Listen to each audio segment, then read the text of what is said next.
Howdy. Can everybody hear me? Good. I have a tendency to speak too quickly, and since not everybody here is a native English speaker, maybe I'll try to slow down for this. What we're going to talk about today is look at some statistics that we ran on our mobile app assessment practice. We really had a question, looking across these assessments that we were doing. We had some thoughts on where it was most important for organizations to focus and the types of tools and techniques that were most effective in finding vulnerabilities. So we had some prejudices about that. So instead of just continuing blindly with our prejudices, we decided to actually go back and run some stats on some historical data that we had. And so that's what we're going to be talking about today. I'm Dan Cornell. I'm the CTO at Denim Group. And as the CTO, that kind of means that nobody knows what my job description is. So I have broad latitude to do whatever I want and think is fun, as long as every once in a while I can show up at a conference like this and give a talk, and then post my slides on SlideShare. And so a couple years ago, I really started looking into mobile application security. Because it was a really fun area. People get to do stuff with mobile that's really exciting. You can take pictures of checks and deposit them in the bank, right? You've got your maps that follow you around the GPS. So we saw a lot of organizations doing really cool stuff with mobile applications. It was an opportunity to really do some innovation, in a way that they hadn't been able to in other parts of their other parts of the business. And so obviously along with that comes risks, because you are taking an application. If you think of a web-based application that runs predominantly on the server side, and you're taking some of the code and some of the data for that application, you're putting it on an untrusted device that people carry around in their back pocket. They sell it on eBay when a new model comes out. They accidentally drop them in toilets, things like that. And so that led us in a lot of organizations to say, what are the security implications associated with these systems? And so really what we're doing is now looking and saying, because we believe we need to have some sort of a testing program in place for mobile applications, what are the things that it's most important to focus on, and what kind of tools and techniques are going to provide the most value? So just the agenda, I'll provide a little bit of background about the data set, where the data came from, and to characterize for you, what may be in or out of the data set. And then we'll go through the findings, and what we'll look at is three different areas. We'll look at the types of vulnerabilities that we identified, and so trying to identify, for real-world applications that developers are building that people care about, what are the types of vulnerabilities that we identify, or that we see most frequently, right? And so we'll talk a little bit about the OWASP mobile top 10 and look at how our data lines up with the way that the top 10 is laid out. To see where there are cases of overlap, and where do we maybe find things more frequently versus the more theoretical concerns in the original version of the OWASP top 10 mobile. We'll also look at where these vulnerabilities were identified. If you think of mobile applications, right, unless you're building fart noise applications, which we're, for whatever reason, rarely asked to come in and do security assessments of, right? I mean, we're talking about banking, banking, insurance type applications. It's not just about the code that runs on the device. You're looking at a system of applications. You've got code that runs on the device. You've got enterprise web services that are probably supporting the mobile application, and you may also have third-party web services that are doing things. And so we'll look at where do we tend to find the most serious vulnerabilities during these assessments. And then finally, we'll look at what tools and techniques were used to identify the most serious of vulnerabilities. So you've got, again, kind of two major classes of tool. You've got static testing, looking at code at rest. You've got dynamic testing, looking at code while it's running.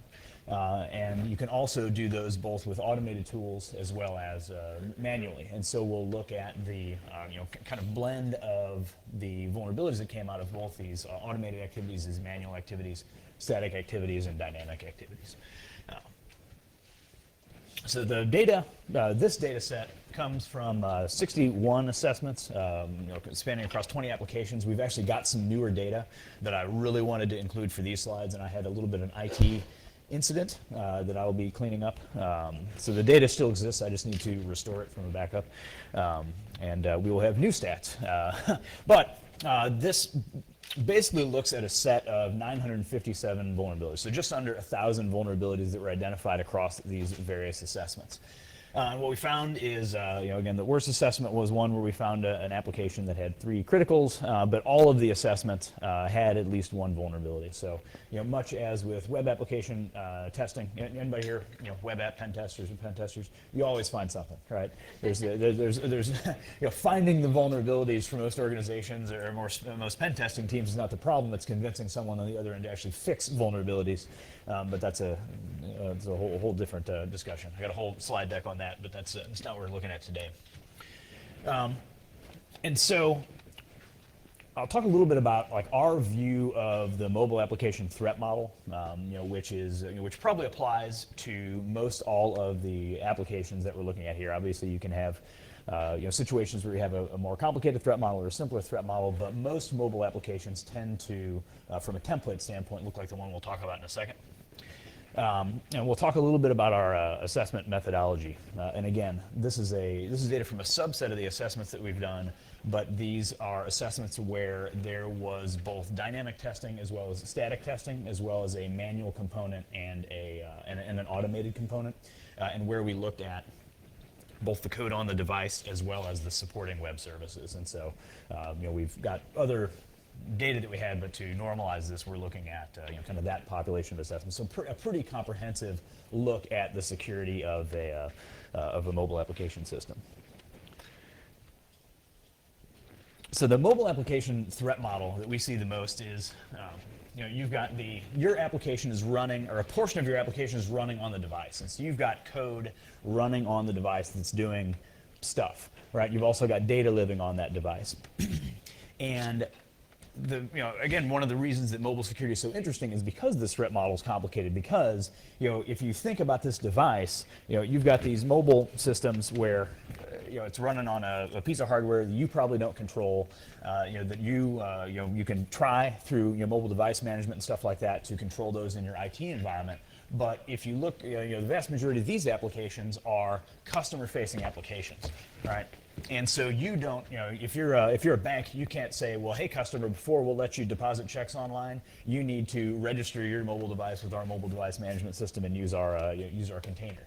You don't have that type of discretion or the ability to push down policies like that. And so it's really interesting to say, we're going to take this untrusted device where the user might be malicious, and we're going to install part of our application to run on there. Furthermore, even if the user is not malicious, you could have a situation where the user has inadvertently installed malicious applications on the device. And so a really kind of an interesting evolution of what you see in a typical web application. Obviously also these applications all are supported by some sort of web services, right? From a security standpoint, applications that run only on the device aren't necessarily that interesting. They get more interesting when they can connect back and move money or cause other transactions and things like that. And what we saw in a number of cases is these applications also are supported by third-party web services, right? So they're talking out to, again, the Twitter or some other social media, or they're talking to, a map server, or they're talking to get shipping data or something like that. And so as an enterprise, you control how your web services run, but you don't have direct control over the security of these third-party web services that you might want to, to work with the application as well. And so again, this creates a situation where you're looking at a system of applications that have to work together, which is again challenging for the from a design and development standpoint, but also important from an assessment standpoint. When you see a lot of talk of mobile application security, the focus is on code running on the device, right? Hey, we can test the code running on the device and look for security flaws there. I would argue, I think in a lot of cases that is because the vendor that is talking about mobile application security is selling something that can test code running on the device. I'm a consultant, so I sell manual pen testing, so let's talk about the whole system instead, right? It's not that we're unbiased, we're differently biased, but that leads us to look at this from a system standpoint to say, let's look at how all of these components work together and work together to do something useful, and the security implications at the seams between these components in the system. So again, these assessments tended to have a combination of both static testing and dynamic testing, as well as a combination of some use of automated tools and review of the results, as well as manual penetration testing or code review. And the scope for these the assessments that got rolled into this data set are those where we're testing the code in the device, we're testing enterprise services and third-party services if they're available.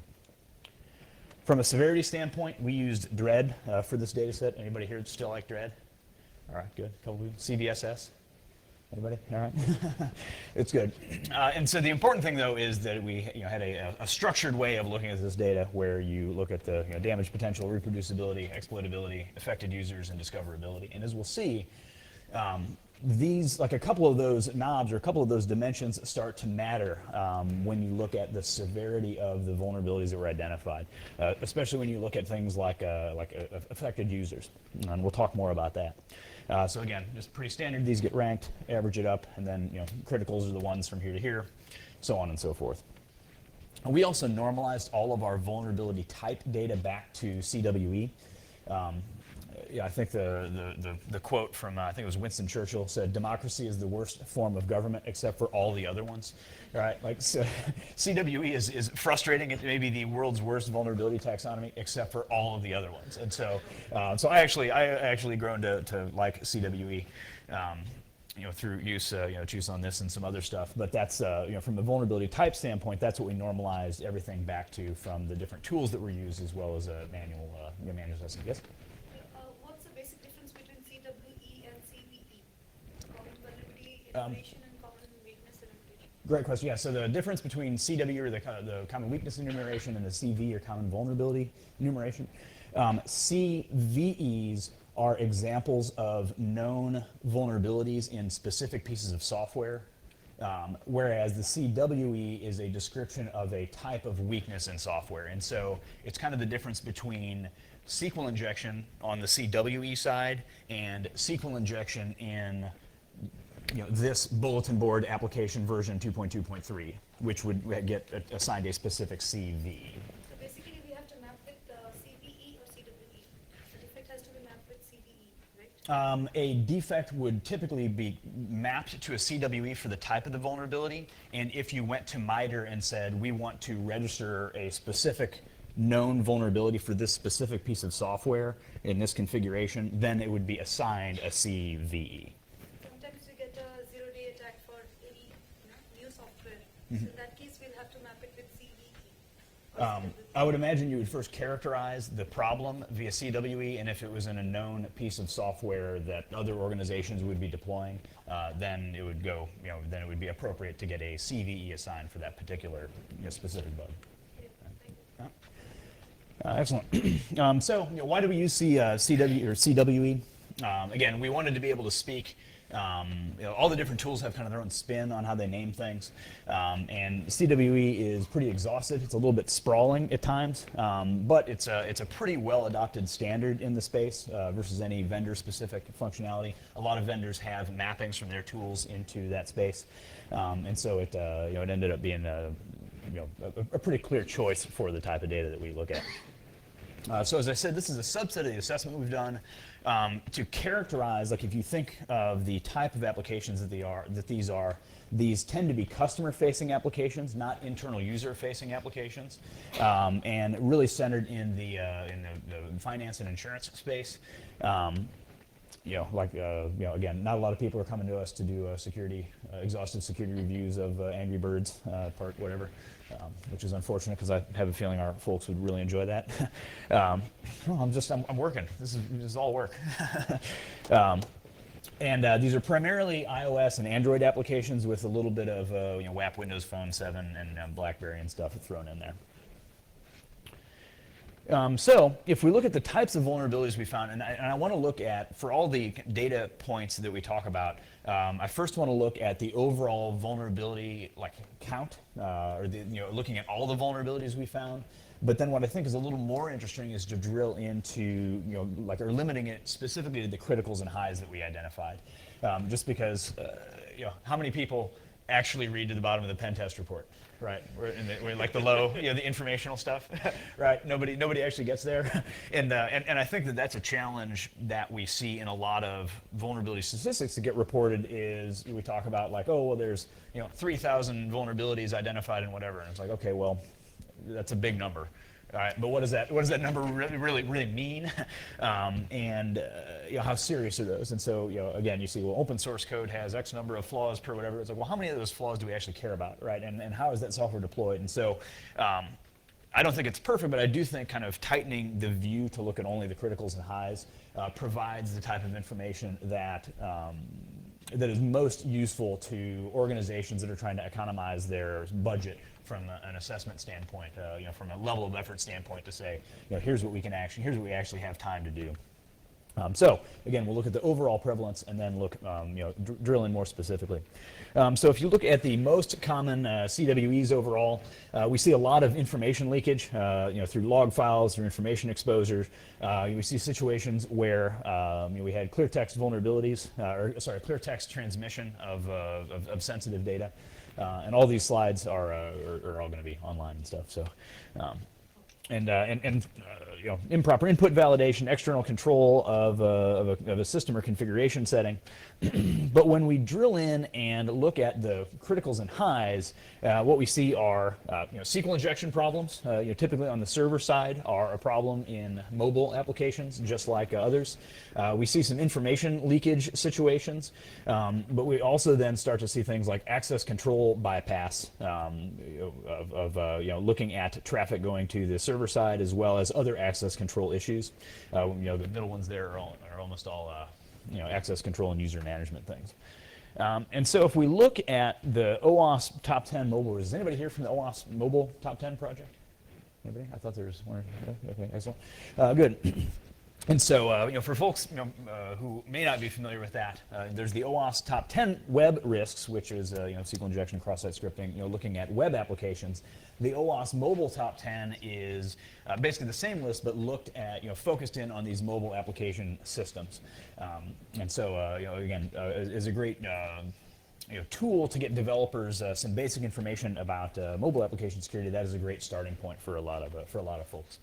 And so, if you look at that, you see a number of different things. Weak server-side controls, insecure data storage, insufficient transport layer protection, unintended data leakage, poor authorization and authentication, broken crypto, client-side injection, security decisions via untrusted inputs, improper session handling, and lack of binary protection. And so what we did is we took our data and said, how well does this line up, this subset of assessments that we've done, how well does this line up with what the folks in the OWASP Mobile Top 10 view as being the most serious risk? And where we saw a strong overlap with our data as compared to the OWASP Mobile Top 10, we saw a lot of problems with people with server-side controls, so weak server-side controls, poor authentication and authorization dealing with access to web services, and security decisions being done via untrusted input. And so there's, those are all kind of in the same area where you're saying, I've got something on the server side, I'm accessing it from the client side, and those interactions are not, are not great. And so we saw a lot of vulnerabilities, especially serious vulnerabilities, that reflected those types of problems. Where we did see some overlap with the types of vulnerabilities that we found, problems with data storage, problems with data transmission, bad session handling, as well as data leakage and crypto issues. And so those are the ones where we saw that in our assessments. Maybe they weren't as frequent, or maybe they weren't as severe in the instances that we identified. And where we saw a really weak overlap is in client-side injection, as well as a lack of binary protection. I think the client-side injection stuff is a vulnerability.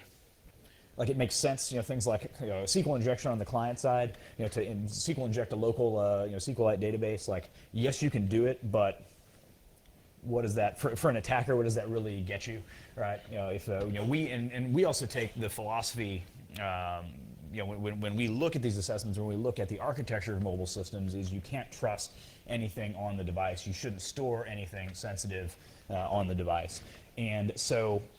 Again, what that means is, we don't see a lot of instances of client-side injection. Also, from a lack of binary protection standpoint, that's not something that we look specifically at, but we instead look at the, like we would still ding folks on design decisions where they would maybe expect the binary protection to provide some sort of obfuscation or protection. So we would find those issues, but we find them in other areas. And so we don't look, just in our methodology, we don't specifically look at the binary protection stuff as its own like vulnerability or weakness that an application could have. So that, I think reflects or is the reason for the data, kind of coming out as it is. So it was really interesting to me to see where we found the vulnerabilities. And again, this is something that we had a sense of, but we'd never looked at in a really structured way. And a big message that we've had, again, since we started looking at mobile application security is, it's not just about the code running on the device. The code running on the device is important. There's obviously potential problems that you can introduce with the code running on the device. But you also have to realize that these applications are communicating back via these web services, and those web services potentially have even an even greater reason for exposure. And so what we saw is that if we look at all the vulnerabilities, 36% of the vulnerabilities we found were based on code running on the device, 62% were based on code running on the corporate web service, and third-party web services were responsible for 2% of the vulnerabilities that we identified. One other note I'll make about the third-party web services, one reason for the numbers there being low might be that not all the applications we looked at had third-party web services. Pretty much everyone had a corporate web service, which is why it was important enough to do a security assessment of. Not all of them had these third-party dependencies. In addition, we didn't necessarily always have permission to test these third-party web services. And so that's one kind of side note. We had an interesting situation where we were supposed to do a mobile assessment, and the and the company that was providing this third-party service and also sold other components of the system. We're gearing up and we're like, hey, we need credentials so that we can do this testing, and they said, no, you can't test our stuff. And we're like, no, but the bank asked us to go and do this testing. And they're like, no, you can't. Like, you don't have security, or you don't have permission to security test our stuff. And we said, okay, well, they're your customer and they want to test it. And they're like, not in the contract. And so in certain cases we weren't able to look at the third-party web services. I would imagine, or it would stand to reason that if you looked at the corporate web services and third-party web services, I have no reason to believe that people who build third-party web services are like extra good at identifying vulnerabilities. So I would expect that those numbers to be higher if we did have more assessment coverage there. But it also, when you're communicating back to a corporate web service, that's probably when you're dealing with your most sensitive data, where your financial transactions and stuff. And so again, I think for serious vulnerabilities, we'd still see more. I would expect to see more things in the corporate web services versus the third-party services. If we drill in and look at the at only the critical and high vulnerabilities, it shifts around a little bit. We see, again, 25% of the vulnerabilities were identified on the device, 70% of the vulnerabilities were identified in the corporate web services, and 5% were identified in these third-party web services. So again, what this basically says is, if your mobile application security program solely consists of testing the device itself, you're going to miss 2/3 of the potential serious vulnerabilities that are out there. And so again, this is something that we've been talking about for a while, and is certainly was confirmed by this data, which is we're finding stuff on the server side that is that's more frequently and is potentially very serious. In addition, if you think about it, that makes sense, especially as you drill in on the criticals and highs. If you go back to talking about the affected users, right? If I have a problem where I wrote a mobile app and I store a username and password on the device in the clear, right? That's a security problem, right? Everybody would agree that's not cool, right? Because somebody loses the device or something. But like if I'm a bad guy and I want to exploit that, I've got to like sit outside the bank branch in the bushes with like a potato and a sock, and then like hit somebody in the head, take the phone out of their back pocket and run away. I have one username and password, right? If I want to do it again, you probably reuse the potato, reuse the sock, right? Sneak up behind somebody, hit them in the head, take their phone, run away. Now I have two usernames and passwords, right? Like, that's an exhausting way to to have to chase after credentials, right? And it's not terribly safe because eventually you're going to hit somebody with a potato and they're going to turn around and beat the crap out of you, right? So it's if I'm an attacker, it is a lot more interesting to me to sit in the comfort of my basement or a coffee shop or whatever movie image of a hacker you want and attack the web services, because if I find a problem with the web service, it's much more likely that that problem I found with the web service is going to impact all of the users of the system, or I'm going to be able to get access to more data, right? And so there's a tremendous amount of leverage from an attacker standpoint in looking at the server side, because if you find something, you can expect that the value of that vulnerability to is going to be higher than one where exploitation has to be done on a per device basis. And so again, that's kind of confirmed our bias, which is to say you need to look at the whole system. What we saw is a lot of these web services, like number one, with web applications, I think most people have finally figured out if you have like an admin directory that should require authentication, you actually have to protect that with something. Right, like most people have figured that out on web applications. As soon as the web applications all went to Ajax, people forgot that again somehow, and people have re-forgotten it for the mobile world supported by web services. And so an interesting thing that we saw in doing these assessments is the web services had never been subject to any sort of adversarial traffic. Right? It was always like we render the screen on the mobile device makes a request for something, the request is perfectly formatted, and so therefore we give you a response. And so as soon as we started fuzzing these web services, or as soon as we started trying to manually craft requests where we walked through different identifiers and things like that, the services either just fell down because they weren't used to goofy traffic, or we found that they had no concept of authorization, sometimes no concept of authentication on the services side. And so, that's something that I think is really important to communicate to development teams, just because, again, in the web world, most people have finally figured out that they need to have an actual control in place rather than just guessing no one's going to surf to the /admin directory. The people who wrote these web services in our set of data apparently didn't get that memo that also applies to web services. So now, I want to look at how did we find these vulnerabilities, and again, talked about how these assessments were a combination of static testing, looking at the code while it's at rest, and dynamic testing, looking at the web applications while they're running, or testing the mobile application, on a live device or in an emulator. Also looking at automation, were the automated tools that we're using, were those the ones that we're finding the most serious vulnerabilities, or were those found typically by the manual penetration testing or manual testing stuff that we did?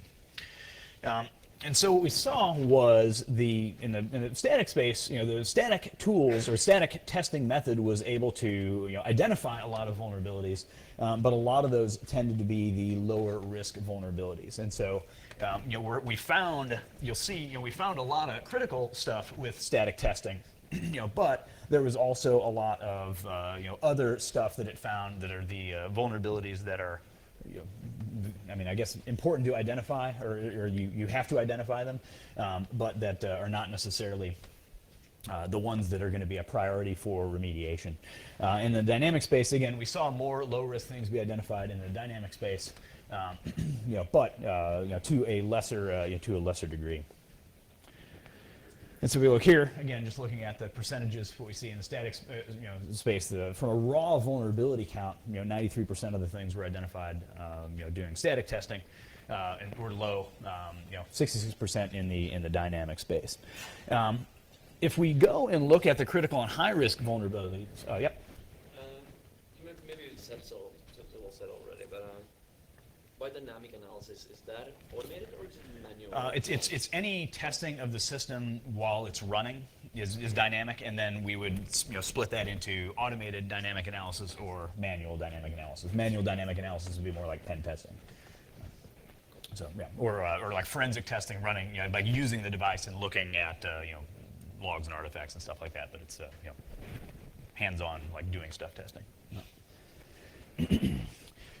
So what we found was, if we drill in and look at the If we drill in and look at the critical and high vulnerabilities, what we find is that was responsible for finding 59%, almost 60% of those vulnerabilities were found with static testing, versus 41% with the dynamic testing.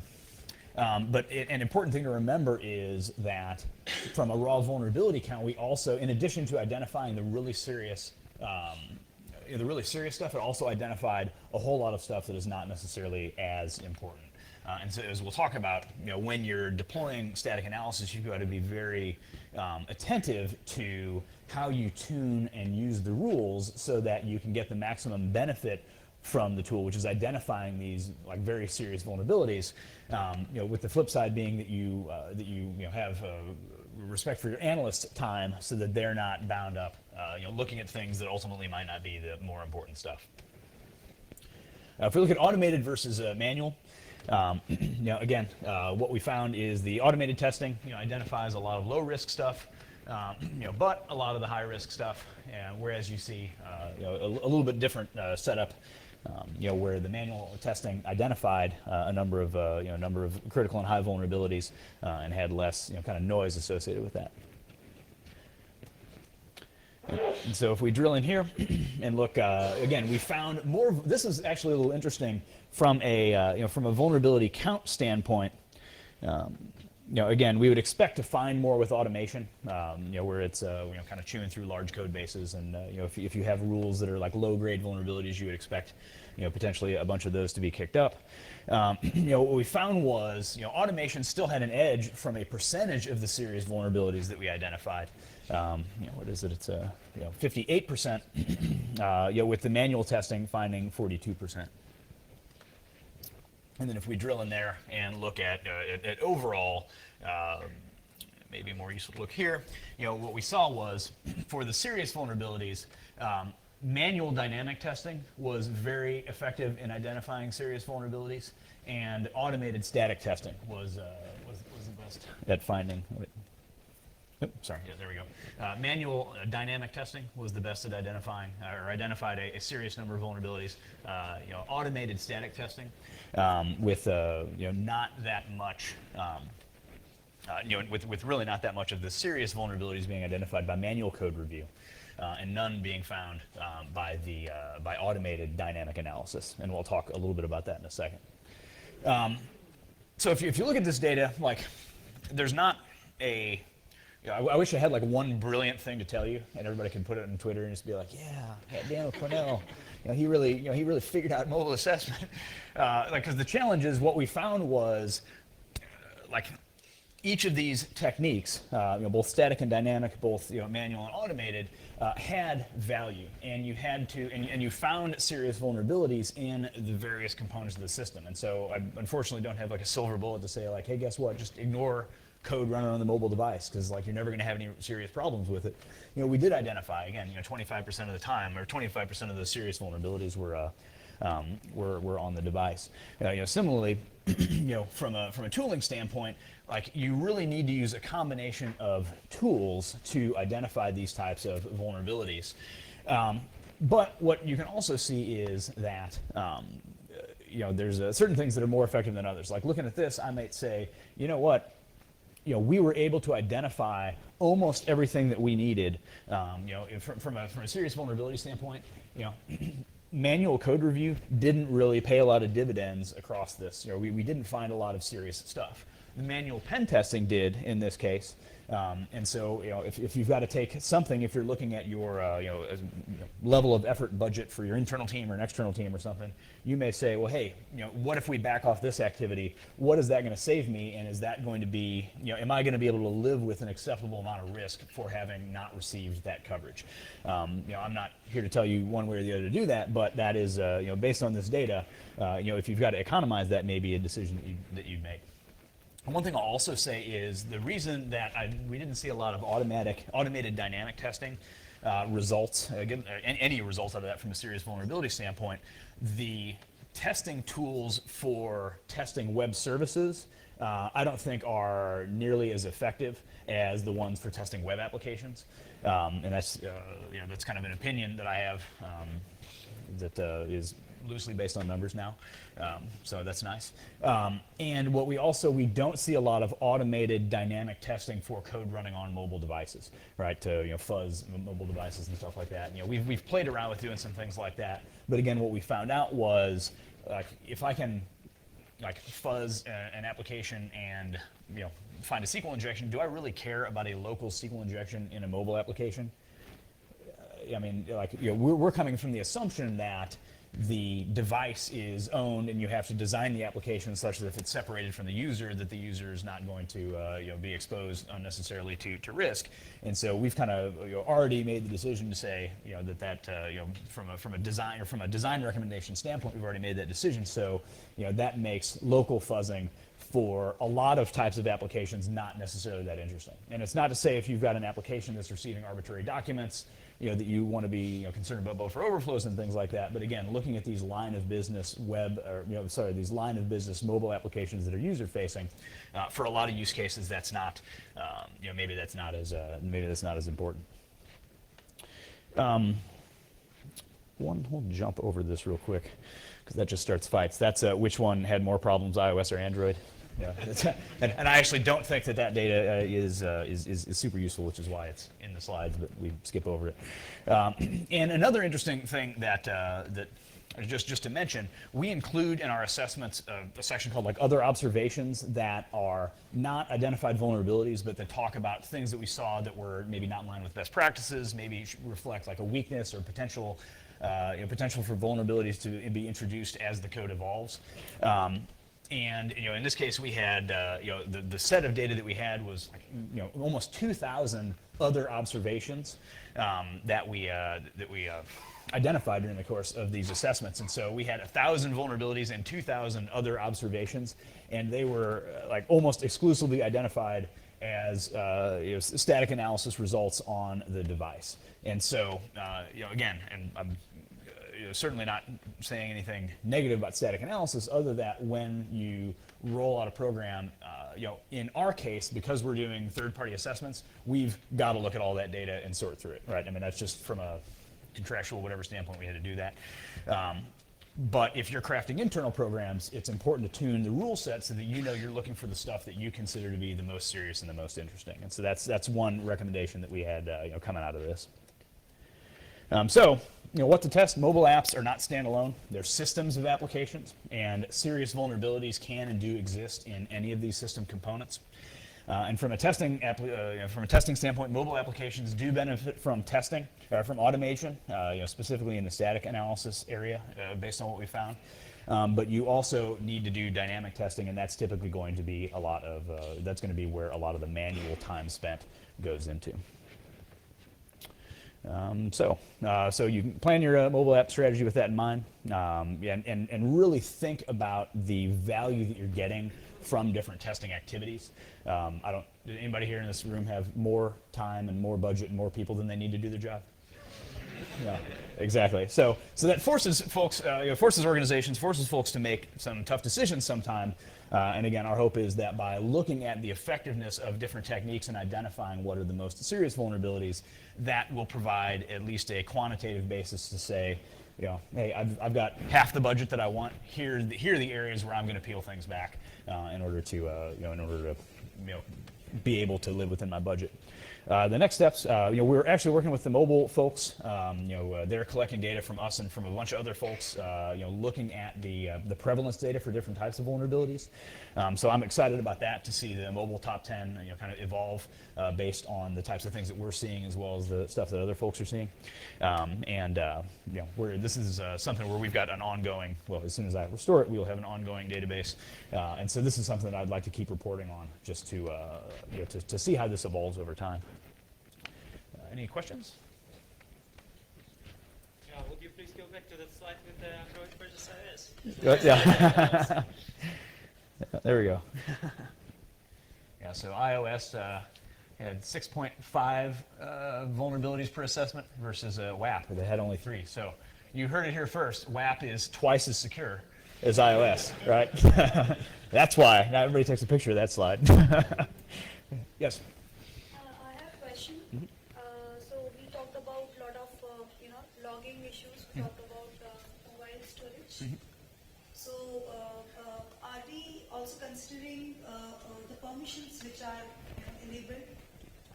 So which category you think it will fall in from mobile OWASP token? Is it under lack of binary protection? So we typically don't look as much at the permissions. Like, so you're talking about like for an Android application to say, why does this flashlight application have internet privilege and context privilege? Application, mobile application which enables the call, mobile call for the applications which are not required. Right. And so that's more of a, we view that from a security lens, we view that more as a hygiene thing. We have seen some, and looked at some things where like vulnerable applications can like try to attack applications that have too many permissions. That's less, really for what we're doing, that's often less of a concern, because if a company wants to have an app that shouldn't have a lot of privileges but have a lot of privileges, it's probably because they're siphoning data out, right? Which as a user of the app concerned about privacy would be alarming. As the person fielding the app, then it's working as designed, right? And so we don't. It's not that we don't consider it, but from a use case standpoint, most of the folks that we're working with have whatever set of permissions attached to the application in order to do the stuff that they want to be able to do. And so if we went and said, well, it seems like you got an awful lot of permissions, they're like, no, but that's so we can steal people's contacts and mail them to the internet and and market to them or whatever. So as per you, it is not a defect; it is just an observation. That would probably be an observation. Again, unless we saw a situation where like an Android where you had like intents that were being fed into the application that would be would have a direct path to using that functionality. Yes. That would be typically flagged as a vulnerability. But from a practical standpoint, based on the data, I don't know that we've. I know that we look for cases like that. I don't believe we found any cases where there was a security impact associated with those types of behaviors. I have found one case wherein the application was allowing other users to upload some data, upload some content, and the application has privilege to execute in the local storage. So probably not good. Yeah. Exactly. And so again, that we look for things like that with the manual with the manual code review and the manual penetration testing and testing on the device. What the data tells me is that we didn't identify situations like that in the set of data that we had. So. Thank you.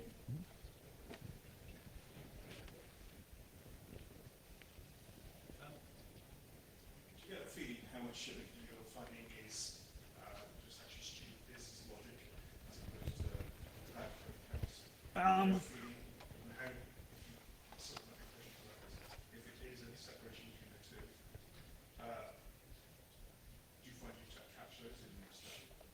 Look at it more than Yeah, and so based on the data that we've got there, typically the business logic problems that we're finding, number one, looking at the interaction between a mobile application and the web service, that's, with the challenging threat model that it has, it all comes down to business logic, because it's a question of okay, what kind of data was this, and did you store it, right? So storing data on a device, not a problem. Storing passwords or social security numbers, not so cool, right? And so that involves the automated tools, automated data can identify those potential situations to say you took data from here and you stored it on the device, but that still requires a human to come in and say, well, but the data that we took was a recipe and we stored it on the device, not a problem, or that data that we took is a password and put it on the device. Also, and so that's more looking at the device side. On the server side with the web services, we saw a lot of problems with authorization that are that typically are identified by manual penetration testing and business logic.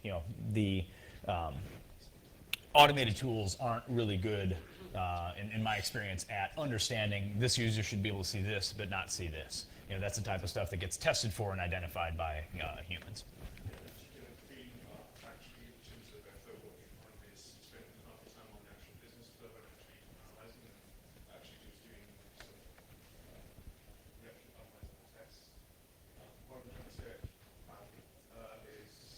How much time do you think is actually analyzing the business processes Right. Okay. I would say that typically these assessments start with a threat model that I would characterize under that activity, and I would need, they don't let me estimate anything at work because I always underestimate everything. So I'm going to quote you some numbers that are probably lies. I would guess that is maybe the first, like from an engagement standpoint, that's the first like 10 or 15% of the engagement.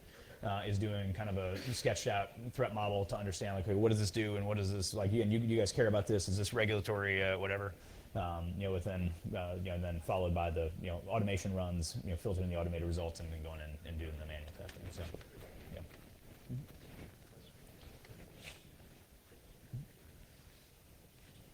So how can we rank the finding of storing sensitive info on the mobile device, given that we have to hit the victim on his head and steal the mobile device and jailbreak the device and then steal info of one user? Right. So how can we rank it? Right, and note I don't advocate hitting people with potatoes and socks. And so, They really need it. yeah, exactly. And so, like, an interesting, and this is a little bit of a flip comment, but like the biggest, like when I look at that, I think the biggest risk is reputation risk for the financial institution that did that, right? Because that's like, reporter bait to say like, oh well, these folks had vulnerabilities in their mobile application. It's like, okay, well yeah, you should not store sensitive data on the device. If it's lost, that would be compromised. But again, that gets factored into from from an exploitability standpoint, that gets factored into the ranking of that stuff. But like the biggest risk that we've seen from a lot of financial services organizations is when somebody takes like the leading 10 mobile banking apps and runs them through some sort of testing and says, we found 3,000 vulnerabilities in the apps, and like that, there's some reputation risk associated with that. And so, again, that's kind of a flip answer, but it's true. And we've seen that drive organizations' behavior to say, hey, we got dinged by these folks that are, found this thing that we dispute and don't think is very serious, but we need to, like, in order to not get dragged into that conversation, we need to make sure that we're avoiding this stuff, and that does shape, that shapes some of the methodology where we're, looking for things. Again, from a vulnerability standpoint, not to say that those are unimportant, but that impact factors into how those are risk ranked. Sometimes customers need to store sensitive info. Like I work with customers, like they store the private keys, for example. Even if they store it in the key store and the key store is encrypted and whatever, it's in the mobile. If somebody wants to previously, he will be able to do it. Right. So there's some cases that are extreme and I know what to do. You have to store it in the client. Right, and in that case, you make a risk decision to say, like, am I able to build the user valuable functionality that I want?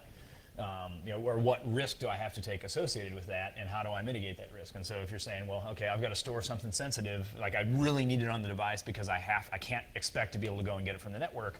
Okay, well, it's encrypted in the key store and it's set so that you can only get that once the, if the, things, if you've entered your passcode and stuff like that, or you design around,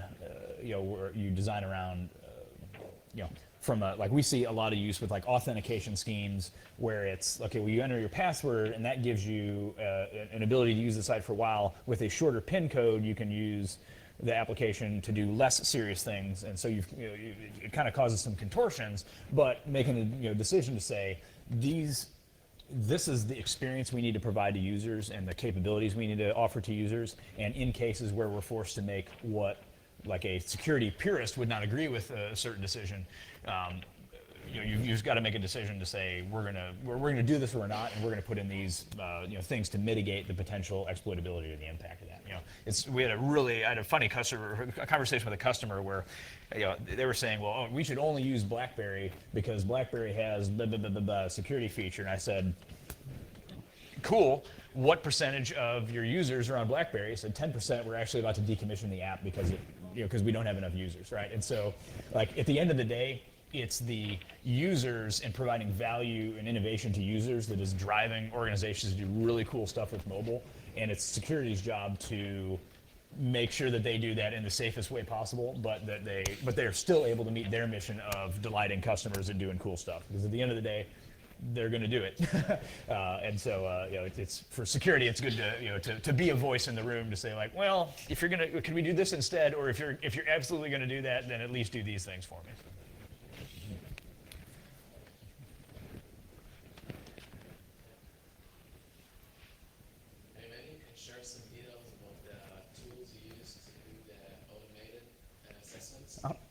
Yeah, I think most of the results from this were a combination of Fortify and check marks on the static side and AppScan and burp on the dynamic side, which is not. I don't want to get anybody mad at me.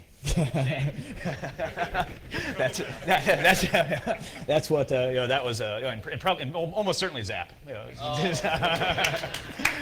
But if like thinking back over when these assessments are done, those were probably the tools that were most frequently used for that stuff. With some other things thrown in, I think I know we did some NTO stuff with their web service and fuzzing and stuff like that. We've got a pretty big toolbox, but those are the ones that are probably doing the bulk of the work. Which one scored best for static analysis? That's another slide deck, and we're not going to get into that. It's too late in the conference to start that fight. So. Got more time for questions or that? One more?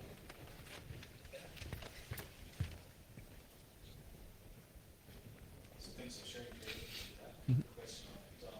In terms of the twin things we're talking about, do you have any numbers or a feeling as to how much it duplicates across testing versus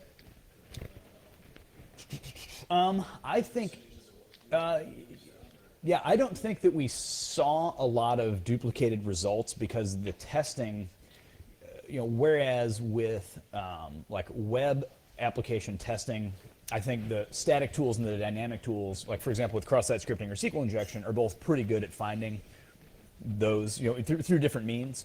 And so then you would expect there to be a significant amount of overlap.